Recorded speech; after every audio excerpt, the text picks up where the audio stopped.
ഓം ശാന്തി.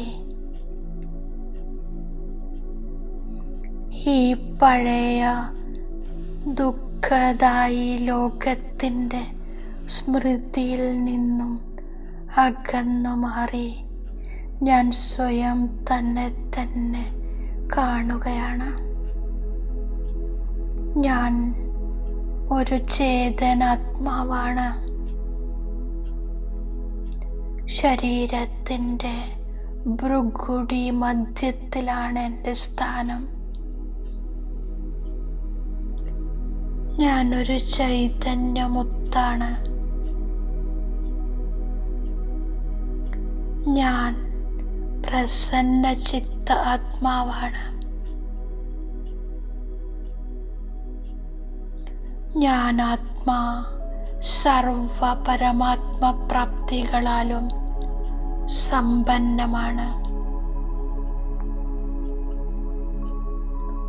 പരമാത്മ പ്രാപ്തികളാൽ സമ്പന്നമായ എൻ്റെ മുഖത്തിൽ പ്രസന്നതയുടെ തിളക്കമുണ്ടാകുന്നു.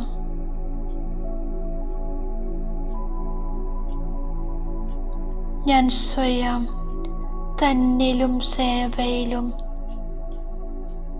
സർവ ആത്മാക്കളിലും പ്രസന്നമാണ്.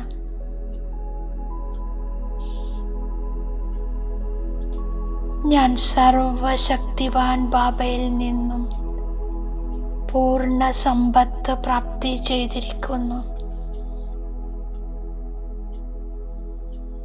ഞാൻ സർവപ്രാപ്തി സ്വരൂപമായിരിക്കുന്നു. ബാബയുടെ സർവഗുണങ്ങളും ഞാൻ സ്വയം തന്നിൽ സമാഹരിച്ചിരിക്കുന്നു.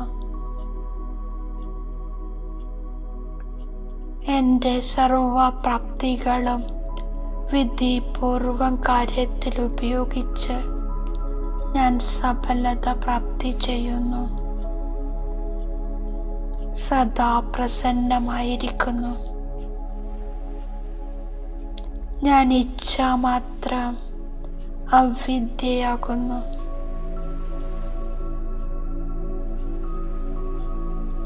ബുദ്ധിയിൽ സദാ ഈ സ്മൃതിയുണ്ട്. സംഗമത്തിൽ ഓരോ ആത്മാവിനും തൻ്റേതായ പാർട്ടുണ്ട്, ഭാഗ്യമുണ്ട്, വിശേഷതയുണ്ട്. ഞാൻ സ്വയം തന്നിലും മറ്റുള്ളവരിലും സേവയിലും പ്രസന്നമായിരിക്കുന്നു. ബാബയെ പ്രസന്നമാക്കിയിരിക്കുന്നു. സർവ ഖജാനകളുടെയും ദാദാ ശിവബാബ എന്നിൽ പ്രസന്നമാണ്.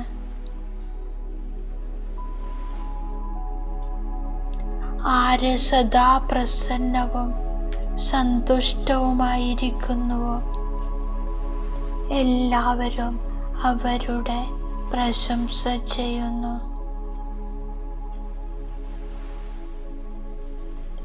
സന്തുഷ്ടത പ്രസന്നതയിലൂടെ പ്രാപ്തമാക്കാൻ സാധിക്കുന്നു. ബാബ എനിക്ക് വരദാനം നൽകിയിരിക്കുന്നു. സന്തുഷ്ടതയിലൂടെ സർവരുടെയും പ്രശംസ പ്രാപ്തമാക്കുന്ന സദാ പ്രസന്നചിത്തരായി ഭവിക്കൂ.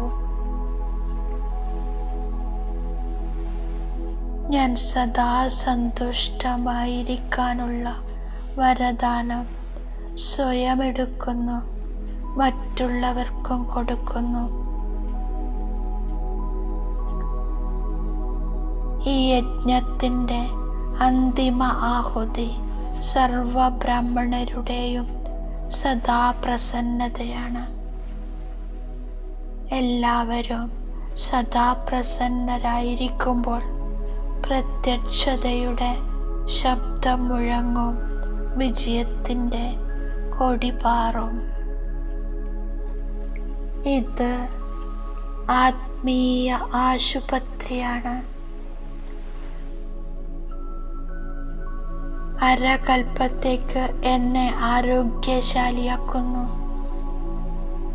ഞാൻ ദേഹി അഭിമാനിയായിരിക്കുന്നു. ബാബയുടെ നിർദ്ദേശമാണ്, ഒരേ ഒരു ബാബയെ ഓർമ്മിക്കൂ, വികർമ്മം വിനാശമാക്കൂ. എല്ലാ കാര്യങ്ങളും ചെയ്തുകൊണ്ടും ഞാൻ ഓർമ്മയിലിരിക്കുന്നു.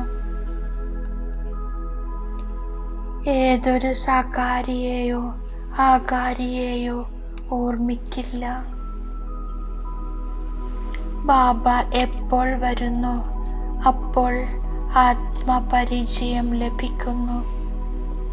ആത്മാവ് നക്ഷത്രമാണ്, അതിസൂക്ഷ്മമാണ്, ആർക്കും കാണാൻ സാധിക്കില്ല. ഇത് അരകൽപ്പത്തേക്ക് നിരോഗിയാകാനുള്ള ആശുപത്രിയാണ്. ലോകം തമോ പ്രധാനമാകുമ്പോൾ ബാബ വരും. സതോ പ്രധാന സത്യയുഗം സ്ഥാപിക്കും.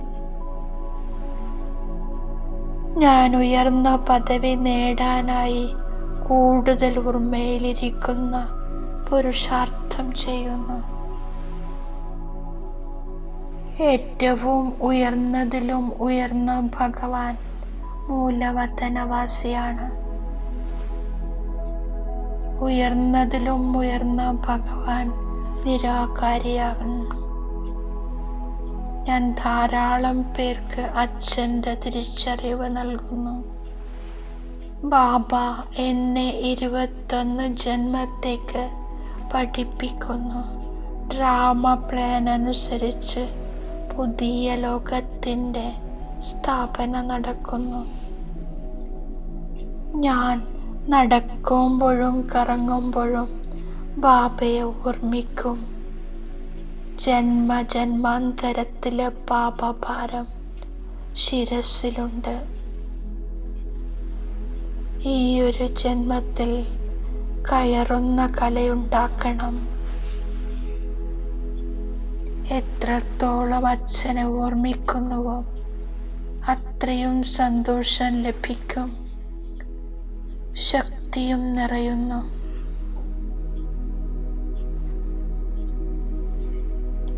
ശിവബാബ എനിക്ക് മനസ്സിലാക്കി തരികയാണ് എന്ന് എനിക്ക് പൂർണ്ണ നിശ്ചയമുണ്ട്. അതിനാൽ എൻ്റെ ബുദ്ധിയോഗം ബാബയോട് തന്നെയാകുന്നു.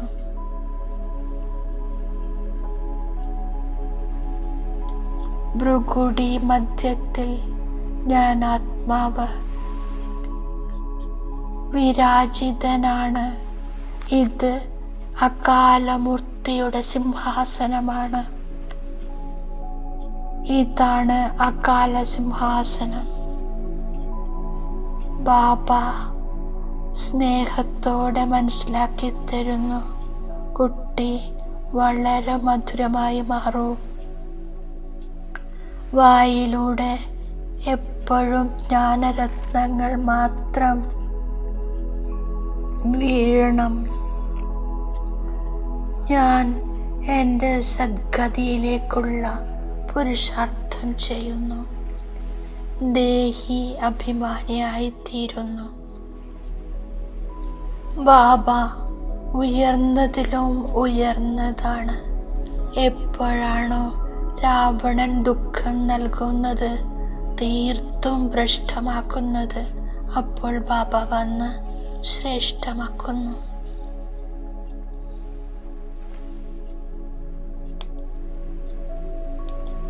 ഞാൻ രാജാറാണിയാകാൻ നല്ല രീതിയിൽ പുരുഷാർത്ഥം ചെയ്യുന്നു. ജ്ഞാനയോഗത്തിൻ്റെ തീവ്രഗതിയിൽ മുന്നേറി സ്വയത്തിൻ്റെയും മറ്റുള്ളവരുടെയും മംഗളം ചെയ്യുന്നു.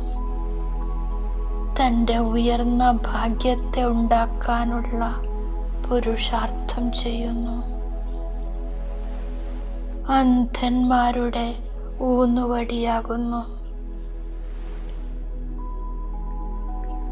ഡയമണ്ടായി ഡയമണ്ട് ആകാനുള്ള സന്ദേശം കൊടുക്കൂ. ഇതാണ് ഡയമണ്ട് ജൂബിലി ആഘോഷം. ഓം ശാന്തി.